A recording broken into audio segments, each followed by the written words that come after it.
Hello everyone, welcome to my YouTube channel sea of learning. तो आज के इस वीडियो में हम देखने वाले हैं कि प्रेजेंट सिंपल टेंस के जो सेंटेंसेस होते हैं उन्हें हम किस तरह बनाते हैं इंग्लिश में। तो कुछ सेंटेंसेस आपको स्क्रीन पे दिख रहे होंगे, जैसे कि वो कहाँ जाता है, तुम क्या करते हो, क्या वो इंग्लिश बोलता है, तुम कितना खाना खाते हो, तुम कितने बजे ऑफिस के लिए निकलते हो, तुम वहाँ किसके साथ जाते हो, वो ये सामान कहाँ से लाता है, क्या तुम उसकी मदद नहीं करते हो। तो चलिए, ये जो सेंटेंसेस हैं इन्हें हम कैसे बनाएंगे इंग्लिश में, पहले हम इसको समझते हैं। तो जैसा कि हमें पता है कि सेंटेंस को बनाने के लिए हमें चाहिए होता है सब्जेक्ट, उसके बाद हमको चाहिए हेल्पिंग वर्ब, फिर मेन वर्ब, ऑब्जेक्ट या अदर वर्ड्स। ठीक है, तो सेंटेंस को बनाने का जो सीक्वेंस है वो यही रहेगा। सबसे पहले सब्जेक्ट, उसके बाद हेल्पिंग वर्ब यूज होगा, उसके बाद मेन वर्ब यूज होगा, फिर ऑब्जेक्ट या अदर वर्ड्स। तो इसमें हमें जो याद रखना है वो सिर्फ याद रखना है कि हेल्पिंग वर्ब हम कौन सी यूज करने वाले हैं और मेन वर्ब की कौन सी फॉर्म हम यूज करने वाले हैं। ठीक है, तो सिंपल प्रेजेंट टेंस में जो टाइप्स ऑफ सेंटेंसेस है वो कुछ इस तरह से होंगे कि पॉजिटिव सेंटेंस होगा, वो वहां जाता है। नेगेटिव, वो वहां नहीं जाता है।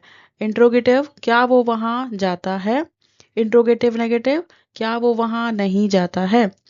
फिर आया क्वेश्चन वर्ड या डब्ल्यू वर्ड, तो वो कहाँ जाता है। इसमें हमने क्वेश्चन पूछा, कहाँ, क्यों, कब, कैसे, कितना, ये सारे क्वेश्चन वर्ड कहलाते हैं। तो इस पे जो क्वेश्चंस बनेंगे वो इस तरीके से बनेंगे। ठीक है, तो अभी हमने देख लिया कि इसकी जो पहचान है वो क्या है, ता है, ती है, ते है। हिंदी में हम इसको याद रख सकते हैं कि जब भी हिंदी में सेंटेंस बनेगा लास्ट पे हमको इस तरीके से ये वर्ड्स यूज करने हैं। और हेल्पिंग वर्ब इसमें क्या लगने वाली है, सबसे मेन चीज आपको याद रखना है, हेल्पिंग वर्ब यूज होगी डू या डज। वर्ब की कौन सी फॉर्म यूज होगी, फर्स्ट फॉर्म यूज होने वाली है। क्लियर है आपको। तो यहाँ पर हम देख पा रहे हैं कि सेंटेंस यहाँ पर 5 प्रकार के जो सेंटेंसेस है, पहला है positive, negative, interrogative, interrogative negative और डब्ल्यू वर्ड या क्वेश्चन वर्ड, ये पांचवा प्रकार है। तो ये इस तरीके से हम इसको हिंदी में सेंटेंस को बनाते हैं। अभी हमने क्या देखा कि हिंदी में हम कैसे बात करते हैं प्रेजेंट सिंपल टेंस में। तो ये तरीका है हिंदी में बात करने का। ये पिक्चर आपके सामने है। अब हम आगे बढ़ते हैं इसको हम और अच्छे समझेंगे कि अब किसी भी सेंटेंस को बनाएंगे तो कोई ना कोई सब्जेक्ट तो आएगा। सब्जेक्ट के अकॉर्डिंग हमें हेल्पिंग वर्ब कैसे लगानी है वो यहाँ पे हम देखने वाले हैं। सब्जेक्ट हमको क्या मिला, ही मिला। तो ही के साथ क्या लगेगा, हेल्पिंग वर्ब डज लगेगा। शी के साथ डज, इट के साथ डज, नेम के साथ डज, सिंगुलर के साथ डज। तो इस प्रकार से ही, शी, इट किसी का नाम हो, सिंगुलर हो, उस सभी के साथ हमको क्या लगाना है, डज लगाना है हेल्पिंग वर्ब।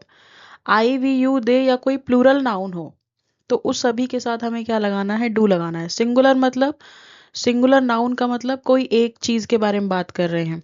जैसे मैंने बोला चाइल्ड, तो चाइल्ड मतलब एक बच्चा, तो वो कहलाएगा सिंगुलर। मैंने बोला चिल्ड्रन, तो चिल्ड्रन यानी क्या कहलाएगा, बहुत सारे बच्चे, मतलब एक से ज्यादा बच्चे, तो वो कहलाएगा प्लूरल। क्लियर है। तो ये हो गया सिंगुलर और प्लूरल। ठीक है, तो हमने देख लिया कि कौन सा सब्जेक्ट और कौन सी हेल्पिंग वर्ब हम यूज करने वाले हैं। तो अब है, तो अब हम यहाँ पर देखेंगे कि प्रेजेंट सिंपल टेंस का जो स्ट्रक्चर होता है वो किस तरीके से बनता है। तो हमने देखा कि यहाँ पर सब्जेक्ट लगेगा, वर्ब की फर्स्ट फॉर्म एस या ईएस, और ऑब्जेक्ट लगेगा। ये हमारा पहला रूल है पॉजिटिव सेंटेंस बनाने का। दूसरा है नेगेटिव सेंटेंस बनाने के लिए हमें क्या लगाना है, डू या डज लगाना है और उसके साथ नॉट लगाना है। बाकी सारा कुछ स्ट्रक्चर सेम रहेगा। इंट्रोगेटिव में हम क्या करेंगे, डू या डज को पहले लिखेंगे, उसके बाद हम सब्जेक्ट लिखेंगे, वर्ब की फर्स्ट फॉर्म और ऑब्जेक्ट। इंट्रोगेटिव नेगेटिव में क्या रहेगा, डू डज सब्जेक्ट, उसके बाद लगा देंगे नॉट। क्यों, क्योंकि ये इंट्रोगेटिव भी है और नेगेटिव भी है। तो इसके बाद वर्ब की first form object. Question word में हम क्या करेंगे कि सबसे पहले क्वेश्चन वर्ड लिखेंगे, उसके बाद हम लगाएंगे डू या डज, उसके बाद सब्जेक्ट, वर्ब की फर्स्ट फॉर्म और ऑब्जेक्ट। तो अब हम देखते हैं कि एक चीज यहाँ पर एस और ई एस हमने नहीं देखा है कि ये क्या होता है, ना हमें मालूम है कि इसको हम कैसे लगाएंगे। तो ये एस और ई एस वर्ब के साथ जुड़ता है। ठीक है, वर्ब की फर्स्ट फॉर्म का यूज करेंगे और उसके साथ या तो एस लगेगा या तो ई एस लगेगा। तो अब हम उसको देखते हैं कि कैसे हमको एस और ई एस लगाना है प्रेजेंट सिंपल टेंस के सेंटेंसेस में।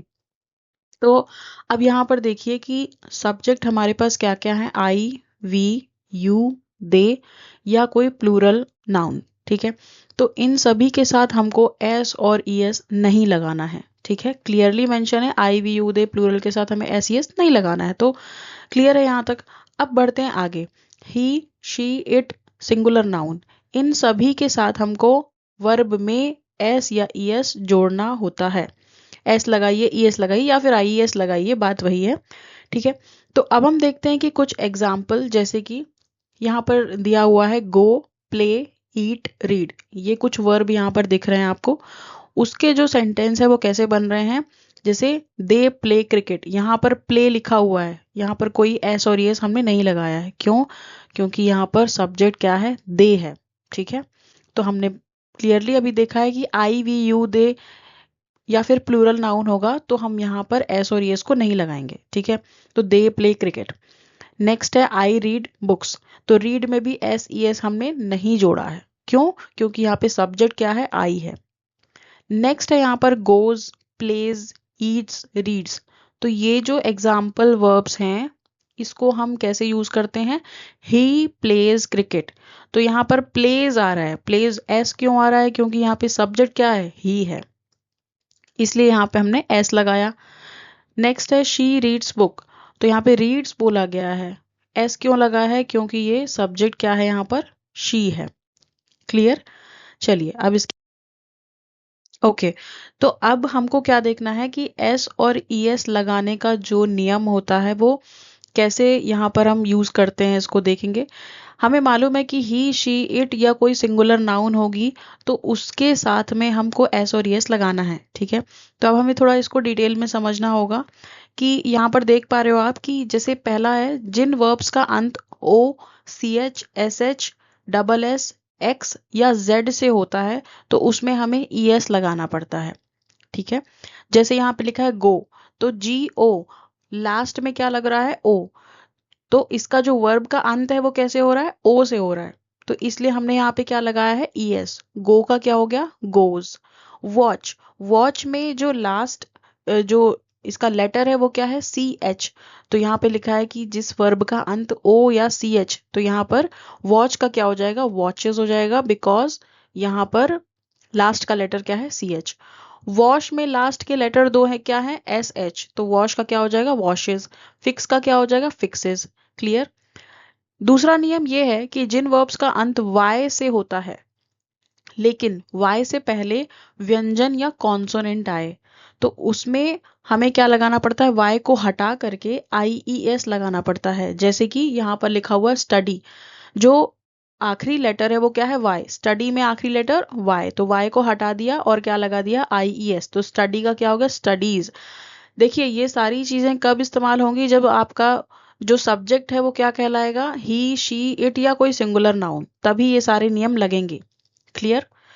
तो अभी यहाँ पे व्यंजन क्या होता है और ये स्वर क्या होता है, ये चीज अगर आपको नहीं पता है तो वॉवेल जो होते हैं उनको हम हिंदी में स्वर कहते हैं, और वॉवेल क्या होते हैं, ए, ई, आई, ओ, यू, और व्यंजन इसके अलावा जितने भी लेटर बचे हुए हैं वो सारे लेटर्स क्या कहलाते हैं, कॉन्सोनेंट या व्यंजन कहलाते हैं। ठीक है, तो आई ई एस भी हमने समझ लिया। अब अगला जो नियम है वो ये है कि जिस वर्ब का अंत वाई से होता है लेकिन वाई से पहले स्वर या फिर वॉवेल आता है, जैसे यहाँ पर लिखा हुआ है एग्जाम्पल में प्ले, तो प्ले में एस लगा हुआ है। क्यों?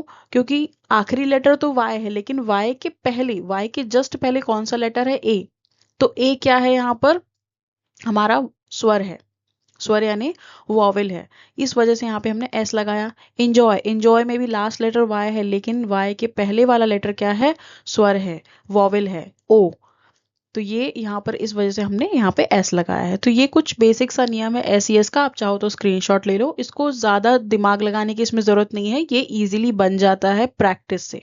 ठीक है, तो चलिए अब हम इसके आगे बढ़ेंगे। रूल्स टू ऐड एस और ई एस, इसमें हमें याद क्या रखना है कि एस ई एस सिर्फ ही, शी, इट या सिंगुलर नाउन के साथ ही लगता है। ठीक है, ये चीज हमें पहले से पता है। और कहाँ पे नहीं लगता है S E S, I, we, you, they, इनके साथ हमें एस ई एस नहीं लगाना है। ठीक है, तो चलिए अब हम वापस आते हैं स्ट्रक्चर की तरफ। हमें ये चीज़ पता है कि positive, negative, interrogative, interrogative negative और क्वेश्चन वर्ड का जो स्ट्रक्चर होता है वो कैसा होता है। आप चाहो तो इसका स्क्रीनशॉट ले सकते हो प्रैक्टिस करने के लिए, ठीक है। तो अब हम कुछ यहाँ पे सेंटेंस देखेंगे कि पॉजिटिव सेंटेंस, यहाँ पे सामने लिखा हुआ है स्ट्रक्चर, उसके बाद यहाँ पे लिखा हुआ है कि वो वहां जाता है, तो कैसे बनेगा। किसी बॉय की बात हो रही है तो ही, गो। अब गो के साथ ईएस लगा हुआ है, क्यों, क्योंकि सब्जेक्ट क्या है, ही। तो ही गोज देयर, वो वहां जाता है। नेगेटिव बन जाएगा he does not go there. हमने पढ़ा है कि डू या डज का उपयोग करेंगे। अच्छा, ओके। अब हमने एक चीज और यहाँ पर पढ़ी थी कि डू कहाँ पे लगता है और डज कहाँ पे लगता है।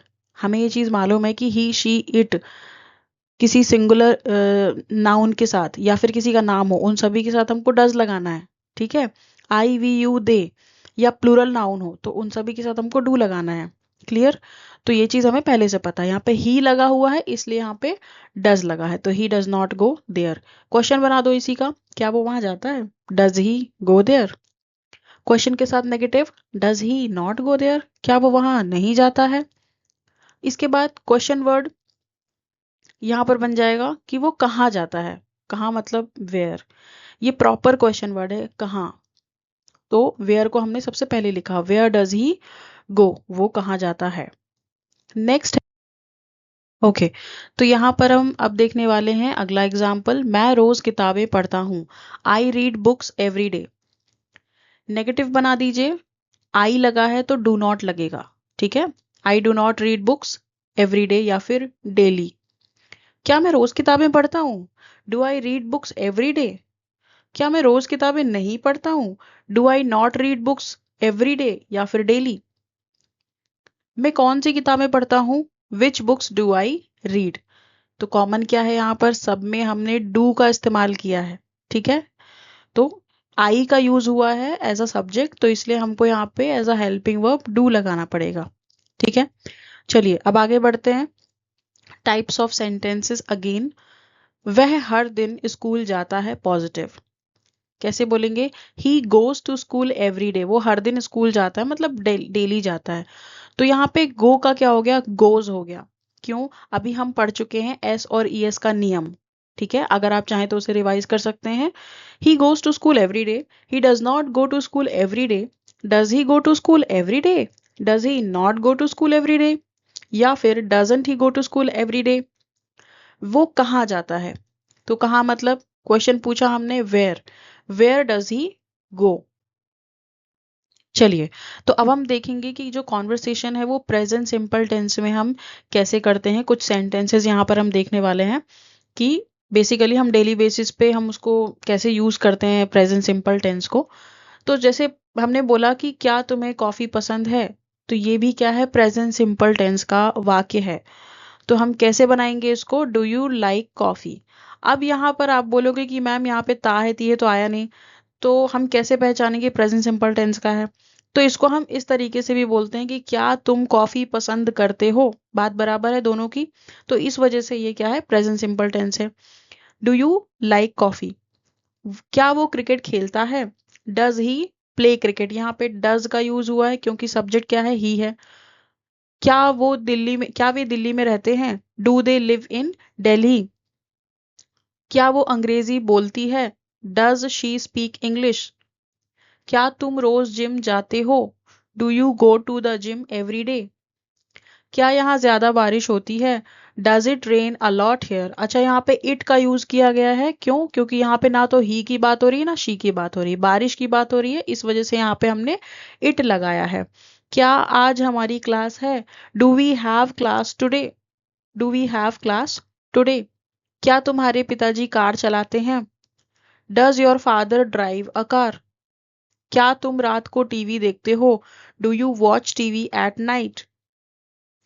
क्या दुकान सुबह 9 बजे खुलती है, does the shop open at 9 AM। Clear.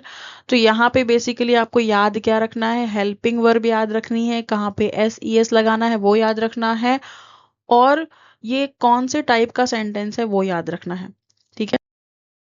तो अब हम और भी कुछ सेंटेंसेस यहाँ पर देखने वाले हैं, प्रेजेंट सिंपल टेंस के क्वेश्चंस। ठीक है, जैसे तुम कहाँ रहते हो, वेयर डू यू लिव।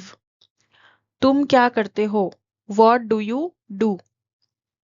तुम स्कूल कब जाते हो, when do you go to school. वह क्यों रोती है, वाई डज शी क्राई।